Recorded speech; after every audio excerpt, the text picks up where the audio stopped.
کیا چیز ہماری ہے، یہ دل بھی تمہارا ہے، یہ جان بھی تمہاری ہے، اور سبحان اللہ اللہ نے اور نوازا ہے تو اپنے سیدی غوث اعظم کے ایصال ثواب کے لیے، ایکچولی نام پر تو اللہ کی قربانی ہوتی ہے، یہ دراصل ایصال ثواب کے لیے ہوتی ہے. پھر آگے چلے تو اپنے مرحوم والدین کے ایصال ثواب کے لیے آپ قربانی کر سکتے ہیں، اپنے مرحوم رشتہ داروں کے لیے کر سکتے ہیں. اللہ نے نوازا ہے تو 4 یاروں کے لیے بھی ان کے ایصال ثواب کے لیے کریں، پنجتن پاک کے ایصال ثواب کے لیے کریں. اب یہ دیکھیں نا کہ آپ ان کے ایصال ثواب کے لیے قربانی کر رہے ہیں اور وہ گوشت کسی مسلمان کے گھر میں بھی جا رہا ہے، تو سبحان اللہ اس کی دعائیں الگ مل رہی ہیں، بزرگوں کا فیضان الگ مل رہا ہے. تو اگر میری رقم کا ان دنوں میں اتنا بہترین استعمال، ذرا غور کریں نا، حضرت ابراہیم علیہ السلام کو تو اپنا بیٹا قربان کرنے کا حکم دیا گیا تھا.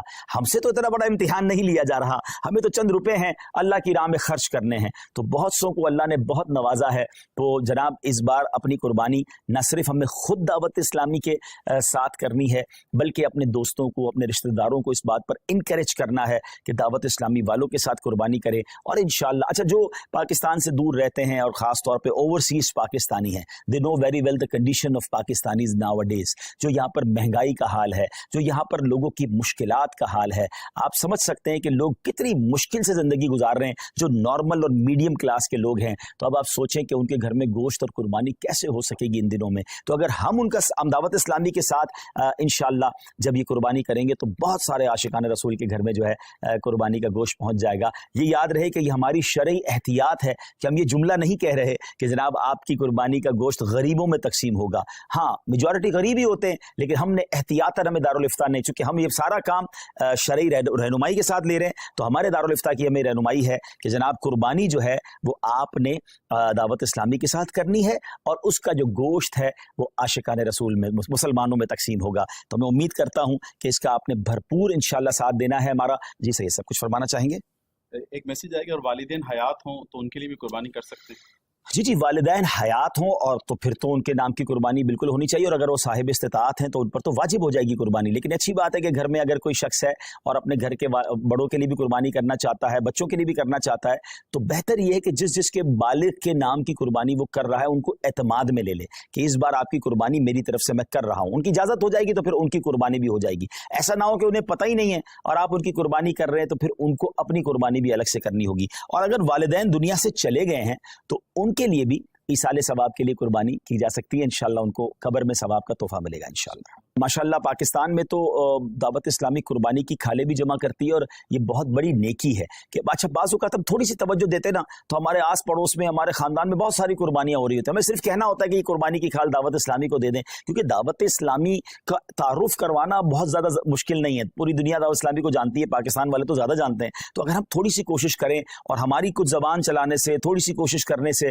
25 50 100 کھالے ہو جائیں اور اس کے ذریعے ماشاءاللہ ایک اچھی اماؤنٹ دعوت اسلامی تک پہنچ جائے گی، تو یہ ہمارے لیے اللہ نے چاہا صدقہ جاریہ بن سکتا ہے. بلکہ ایک اور چیز بھی ہو سکتی ہے. صحیح صاحب، جو لوگ پاکستان میں نہیں ہیں، ان کے رشتہ دار پاکستان میں ہیں، اچھا آپ نے وہاں سے یورپ سے، یو کے سے، عرب امارات سے یا افریقہ سے کچھ قربانی کے حصے تو بھجوا دیے، مگر یہ بھی تو ہو سکتا ہے کہ آپ اپنے رشتہ داروں کو فون کریں، میسج کریں کہ بھائی اس بار قربانی کی کھال آپ نے دعوت اسلامی کو دینی ہے. آپ نے سمپل یہ کرنا ہے، ان سے اگری کروا کر وہ مان جائیں تو ان کا فون نمبر اور ایڈریس آپ ہمارے فیضان آن لائن اکیڈمی کا جو ہیلپ لائن نمبر ہے وہاں دے دیں. وہ انشاءاللہ ہماری ٹیم خود ان سے رابطہ کرے گی اور انشاءاللہ عز و جل ان سے جا کر ہم وہ ان کی قربانی کی کھالیں بھی کلیکٹ کر لیں گے اور اس کا ثواب بھی آپ کو مل جائے گا. اچھا آپ بیٹھے باہر ہوں گے اور قربانی کی کھالیں یہاں جمع ہو رہی ہوں گی. مجھے اچھی طرح یاد ہے کچھ ذمہ داران جو ہیں وہ جب حج پہ جاتے ہیں اور ان کا بڑا شوق ہوتا ہے قربانی کی کھالوں کا، تو وہ وہاں سے بھی میسیجز کر رہے ہوتے ہیں، وہاں سے بھی کال کر رہے ہوتے ہیں کہ بھائی آپ کی قربانی کی کھال. اچھا وہ ان کو نہیں پتا ہوتا، وہ باہر ہے، تو یہاں والا جس کی گھر کی قربانی ہو جاتی ہے وہ ان کو میسج کرتا ہے بھائی میری کھال ریڈی ہے، تو وہ مکہ پاک سے ذمہ دار کو کہتا ہے جلدی اس گھر پہ جاؤ، جا کے کھال اٹھا لو. تو یہ جذبہ ہے نا کہ یہ جذبہ یہ ہے کہ جناب میں سفر پر بھی ہوں تو میرا ثواب کم نہیں ہونا چاہیے. جس طرح لوگ بیرون ملک میں رہ کر اپنا کاروبار چلا رہے ہوتے ہیں تو یہ نیکیوں کا کاروبار بھی چلائیے نا. تو اس بار انشاءاللہ 2 in 1 ہم نے کام کرنا ہے، یعنی 3 in 1 ہو گیا. اپنی قربانی دعوت اسلامی کے ساتھ کرنی ہے، اپنے رشتہ داروں اور دوستوں کو ترغیب دلا کر ان کی قربانی بھی کروانی ہے، اور تیسرے نمبر پر انشاءاللہ عز و جل ہمیں انشاءاللہ عز و جل اور عاشقان رسول کی قربانی کی کھالیں بھی جمع کرنی ہے انشاءاللہ. جی سید اس میں کچھ یوں بھی ڈیٹیل کہ بھئی اس وقت کتنے مدارس چل رہے ہیں اور جو ہم قربانی کی کھالے یا ڈونیٹ قربانی کرتے ہیں دعوت اسلامی کو اس سے کیا فائدہ پہنچے؟ جی جیسے میں نے بتایا کہ آپ کی ڈونیٹ قربانی کا گوشت تو عاشقان رسول تک پہنچے گا، اس میں کئی علماء ہوں گے، کئی حافظ ہوں گے، کئی نارمل عاشقان رسول ہوں گے، لیکن اس کے ساتھ ساتھ جو قربانی کی کھالیں ہیں وہ دعوت اسلامی کے فنڈ میں جائیں گی۔ اب دعوت اسلامی تو ثواب کی فیکٹری ہے نا، تقریباً 6,500 سے زیادہ تو ہمارے مدرسۃ المدینہ ہیں جس میں لاکھوں بچے، مور دین 3 لاکھ کے قریب بچے اور بچیاں بغیر فیس کے قرآن پاک پڑھ رہے ہیں، 1 لاکھ سے زیادہ تو حافظ قرآن بن چکے ہیں۔ پھر علماء کی طرف چلیں تو 1300 سے زیادہ جامعۃ المدینہ ہیں، 1 لاکھ سے زیادہ بچے اور بچیاں اس میں اسلامی بھائی اور اسلامی بہنیں درس نظامی کر رہے ہیں، ہزاروں علماء بن چکے ہیں۔ تو میری قربانی کی کھال سے اگر کوئی ایک عالم بن گیا، حافظ بن گیا، دین کا مبلغ بن گیا اور اس نے جا کر دنیا میں غیر مسلموں کو مسلمان کرنا شروع کر دیا، تو آپ امیجن تو کریں کہ یہ ثواب کا کیسا کنٹینیو میٹر ہے۔ تو قربانی کی کھال تو ہمیں دعوت اسلامی کو دینی ہی دینی ہے، انشاءاللہ ڈونیٹ قربانی بھی اپنی دعوت اسلامی کے تھرو کروانی ہے انشاءاللہ۔ آگے ہم نے یہ ترغیب دلانی ہے تو کس طرح ہم ذہن بنائیں اپنے دوستوں کا، رشتہ داروں کا، اور اگر وہ یہ ذہن اگر وہ آگے کسی کو دیتے تو ثواب کتنا ملتا ہے؟ جی بالکل، کوشش کریں کہ دوسروں کو پروموٹ کریں، کیونکہ اس میں ہم میں سے کسی کا بھی ذاتی فائدہ نہیں ہے، یعنی ہم اپنے بزنس کے لیے آپ سے بات نہیں کر رہے، اس کا مقصد قرآن و سنت کو گھر گھر پہنچانا ہے، علم دین کو پہنچانا ہے، تو اس کو پروموٹ کریں۔ الحمدللہ رب العالمین والصلاة والسلام علی سید الانبیاء والمرسلین، اللہم ربنا آتنا فی الدنیا حسنۃ وفی الآخرۃ حسنۃ وقنا عذاب النار، ربنا تقبل منا انک انت السمیع العلیم وتب علینا یا مولانا انک انت التواب الرحیم۔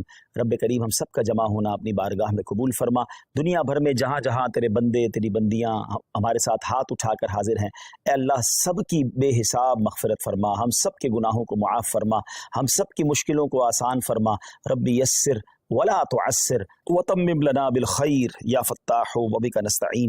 اے شفا دینے والے ہمارے سارے مریضوں کو شفا عطا فرما، یا رب العالمین تمام بیماروں کو شفا عطا فرما، بے روزگاروں کو رزق حلال عطا فرما، تنگ دستوں کو فراخ دستی عطا فرما، اے اللہ بے اولادوں کو نیک اور صالح اولاد عطا فرما، جن کو اولاد دی ہے ان کی اولاد کو ماں باپ کی آنکھوں کا نور بنا دے، اے رب کریم ہمیں علم نافع عطا فرما، عالم باعمل بنا دے، ہم میں سے جو حج کو جا رہے ہیں، جا چکے، ان کے حج کو قبول فرما، جو تڑپ رہے ہیں انہیں بھی مکہ مدینے کی حاضری عطا فرما، اے اللہ سب کی قربانیاں قبول فرما، ہم دعوت اسلامی کے لیے جو قربانی کے لیے کوشش کریں اللہ ان کی کوششوں کو بھی اپنے دربار میں قبول فرما۔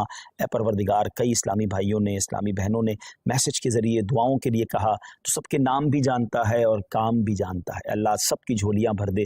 اللہم ربنا تقبل منا انک انت السمیع العلیم وتب علینا یا مولانا انک انت التواب الرحیم، وافوض امری الی اللہ ان اللہ بصیر بالعباد، لا الہ الا انت سبحانک انی کنت من الظالمین، برکت ان اللہ وملائکتہ یصلون علی النبی یا ایہا الذین آمنوا صلوا علیہ وسلموا تسلیما، صلی اللہ علی النبی الامی وآلہ صلی اللہ علیہ وسلم، صلاۃ وسلاما علیک یا سیدی یا رسول اللہ۔